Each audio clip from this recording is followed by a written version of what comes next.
Hi there, I'm Tyler Durman, and I am the CEO of Ignition Growth Consulting. And I'm really excited to talk with you about how to build a demand funnel for your B2B SaaS startup.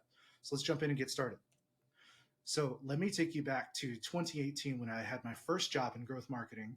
And I was super excited. I was a couple months in. We were doing cool things for a company called data.world, which was at the time an open data community where we were focused on bringing people in to work together on cool data projects like NBA statistics, even stuff like climate change and stuff off of data.gov. And so we were working really hard getting people onto the platform. A lot of what my job looked like is how do we acquire more users and activate them to doing data projects. And all of a sudden, we got this one meeting on our calendar that started in 15 minutes that had the whole team on it, and the CEO called it. Normally, that means something's up, right? I thought so too. So I get into the meeting and we sit down. I'm a little bit nervous about it because this is my first time at a startup that's growing this fast and we're having these kinds of like big, fast problems. And our CEO lays it out for us. He says, hey, we need to take what we're doing that has worked for the community, repackage it into an enterprise SaaS product, and then take it to the enterprise. So everything we've been doing up to this point, it's been great, but we need to shift directions and we need to grow in a different direction because this is what's going to work. This is what's going to bring us returns. This is how we're going to make money. And so I sat back in my seat and I was like, okay, that's a lot to lay on us, but how does that change my job? How does that affect me?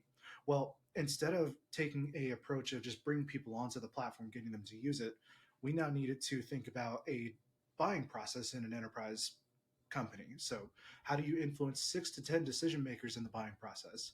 How do you do that over the course of 3 to 6 months, in some cases longer, especially if you're dealing with regulated industries?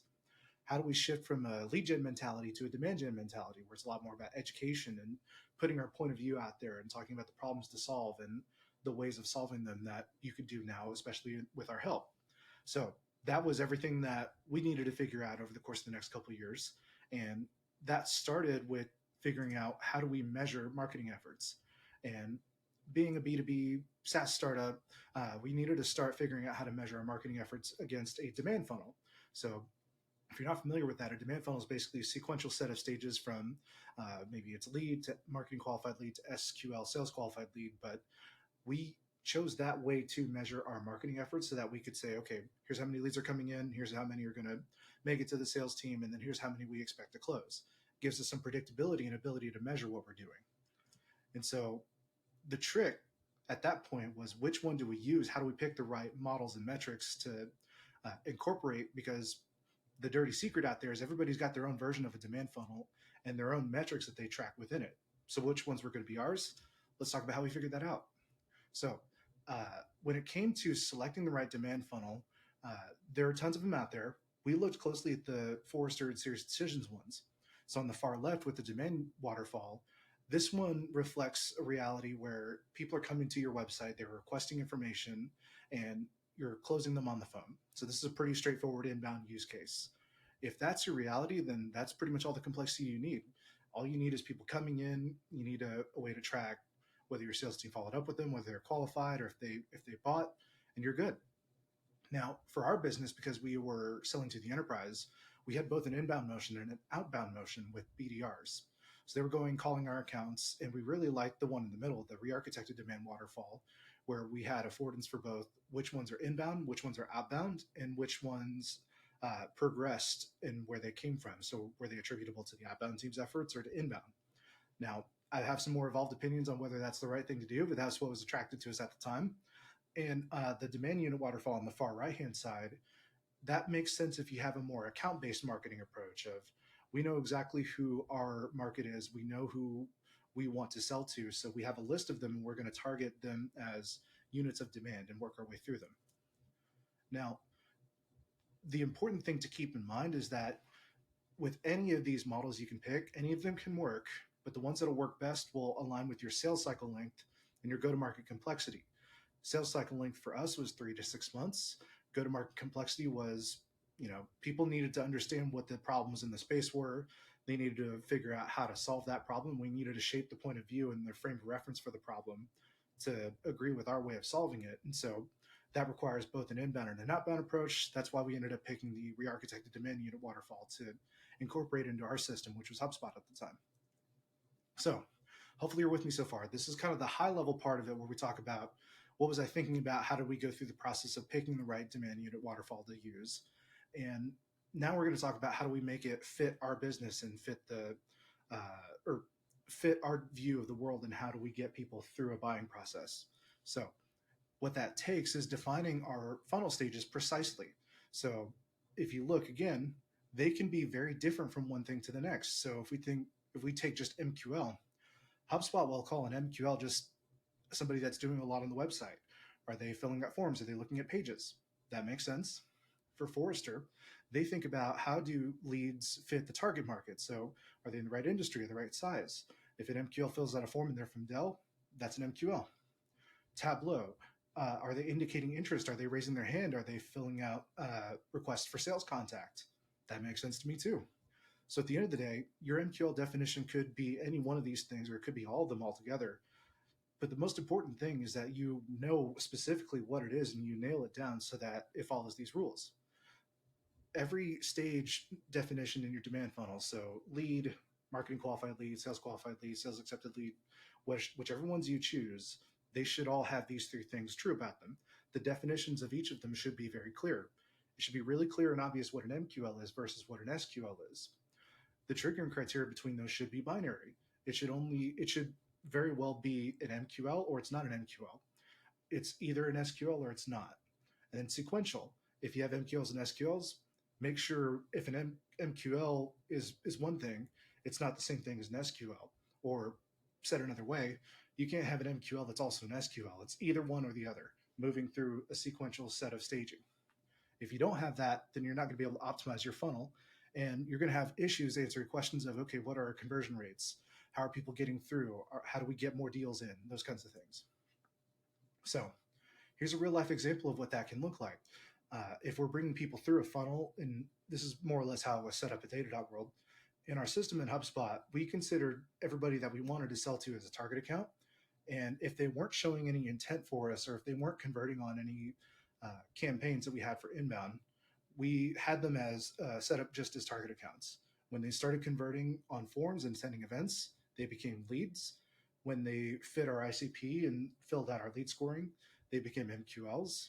Then when sales team called them and pursued them, they became SQLs. When we booked meetings with them, they became opportunities. So this is more or less an example of what that could look like in real life of here's all the stages. They're very clear and consistent between what they are. They are sequential in that one cannot be the other, and they're binary. It either is this thing or it's not. Okay, so hopefully you're still with me. We're in the home stretch, and really the last thing here is to make sure that when you implement your demand funnel into HubSpot and you get your metrics set up, everybody's clear and locked arms of what those things mean and what to do about them, especially your sales team. So you got to make sure that they know what they're doing when it comes to how do they address an MQL versus an SQL, or what counts as a deal that was created by one team or another, so that we know what to do and when to do it. Now, bad things happen if you don't have your sales team on board because, everybody's seen it before. When goals are missed, fingers get pointed. And so you don't want to have the conversation of, oh, sales is like, oh, well, marketing had bad leads sent to us. And you don't want to say like, well, they didn't know what to do with the leads when they got there. You're both working together to grow the company. Both of your futures depend on it. So it makes sense to have this conversation as early as possible so that you're working together on solving that problem. Now, being a former salesperson as an SDR, I always liked it when somebody approached me with something when they said, here's what's in it for you. I know you as an SDR, you're setting meetings and generating deals that'll get you paid. So here's the best way for you to get the most of those done. And it kind of works the same way across all leadership. So for VPs and CROs and heads of sales, I was talking with them about how do we make sure their team's focused on the right deals that'll close this month at this ACV. For account executives, how do you make sure you're spending time on the best opportunities so that you get the best deals at the price point we're trying to sell? And then I already mentioned the SDR angle.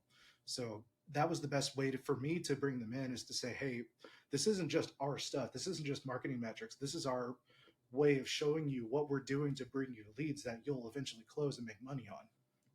And so we were successful at that. But sometimes that's easier said than done. It could be difficult to have that conversation if, people have really strong opinions or have different things that they've worked in the past at different companies that they want to bring to this. I simply encourage you to have this conversation, really dig in with them and listen, because, hey, they're talking to a lot of prospects. They have real knowledge and insight to bring to the table. And having that conversation, bringing them in, allows you to build a shared understanding and make sure you're on the same page about what means what. And so when you have those things, it helps you get them on board so that they're responding to MQLs in a timely manner. They are making sure to follow through on their SQL so that they become deals. And that becomes a lot more harmonious when they're able to give you feedback about what's working and what's not. And so this conversation doesn't just happen overnight. It can take weeks, maybe even months, but it's the right conversation to have so that, especially if you're a startup starting off, you don't have this stuff set up at the beginning. You need to set it up right the first time so you're building on it and building an understanding of what your world looks like, of what's a lead, how many leads do we get through, how many of them are qualifying in marketing and fitting our ICP, how many of them are sales actually converting, which ones need to go back, which ones are actually moving forward. And so this makes you have a much smarter discussion with your team about what's working, what's not, and allows you to trust these metrics so that you know what to do, what investments to make, and how to move forward. So with that, now that you have a demand funnel, you get to do all the fun stuff in growth marketing, which is start running campaigns, converting leads into deals, and getting people in and through your funnel so that you're actually growing the business and closing deals. And so that's more or less what you need to do as soon as you've got all this stuff nailed down, implemented in your marketing automation tool. You want to get leads in, you want to track conversion rates, and you want to see what are you effective at that is getting people through the funnel. And then that's how you make investment decisions like, okay, well, Facebook ads didn't work as well as LinkedIn ads did. We're going to double down there. This event wasn't as good at this event at converting deals. So we're going to make those choices next year when they come around asking for those prospectuses and stuff. So all that to say, hopefully this is helpful to you. What it takes to build a demand funnel at the beginning of a B2B SaaS startup's life cycle is you got to make sure you're picking the right model that fits your go-to-market complexity, sales cycle length. You've got to make the definitions and the stages airtight so that it's really clear what's what and what to do about it. Then you got to lock arms with your sales team so they know what's what and what to do about it. So hopefully that was helpful. Come hang out with me on LinkedIn and have a great rest of your day at Demand 2023. Thank you.